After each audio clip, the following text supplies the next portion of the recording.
Assalamualaikum warahmatullahi wabarakatuh.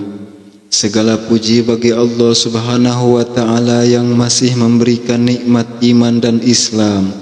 Salawat dan salam semoga tercurahkan kepada baginda Nabi besar Muhammad sallallahu alaihi wasallam, kepada keluarganya, para sahabatnya dan para pengikutnya sampai hari kiamat.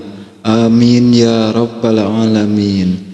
Sahabat beriman yang dirahmati Allah, harapan dan doa saya semoga kita semua dipanjangkan umurnya, dilapangkan rezekinya, dilancarkan segala urusannya.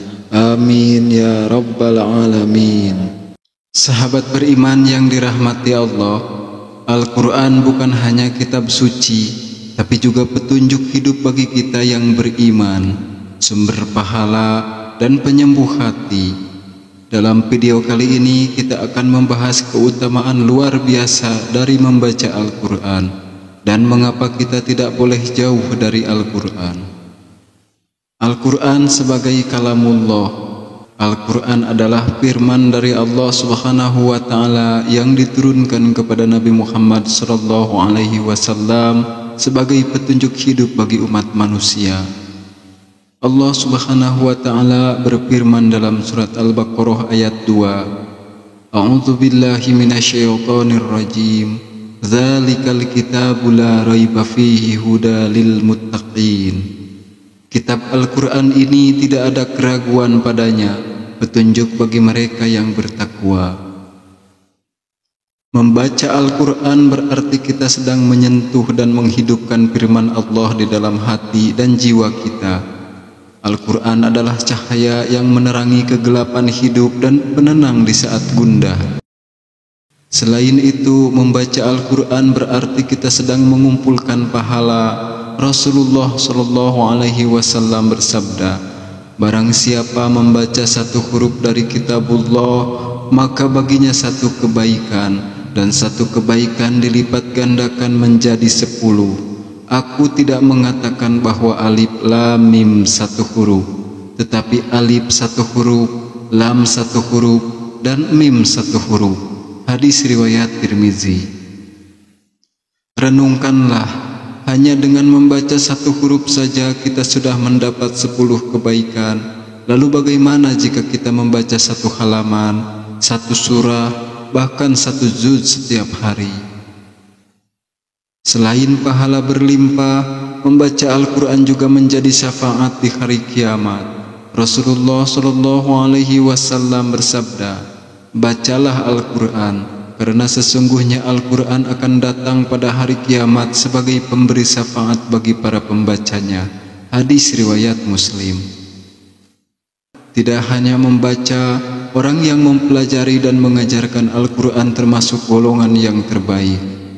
Rasulullah sallallahu alaihi wasallam bersabda, sebaik-baik kalian adalah yang belajar Al-Quran dan mengajarkannya.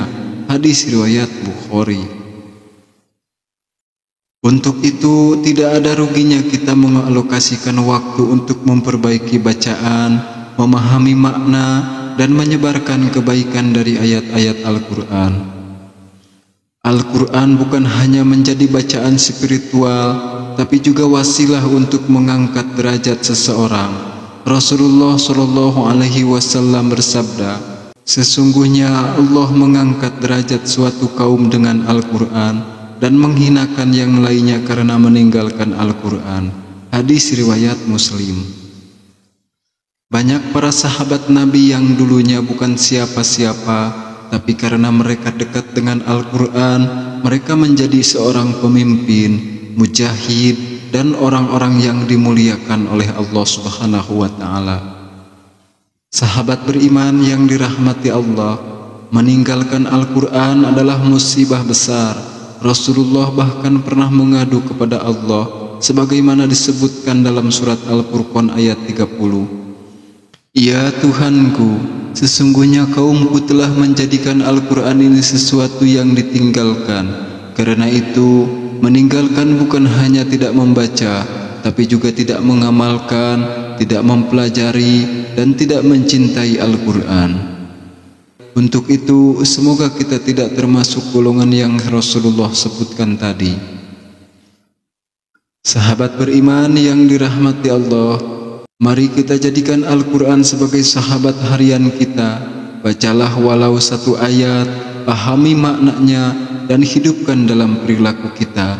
Jika kita sudah istiqomah membaca Al-Quran, insya Allah hidup kita akan lebih tenang, hati lebih damai, dan amal terus mengalir meski kita telah tiada.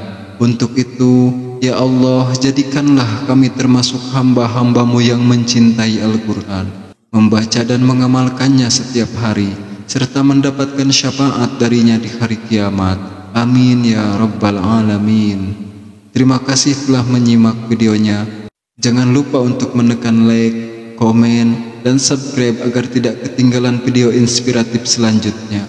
Assalamualaikum warahmatullahi wabarakatuh.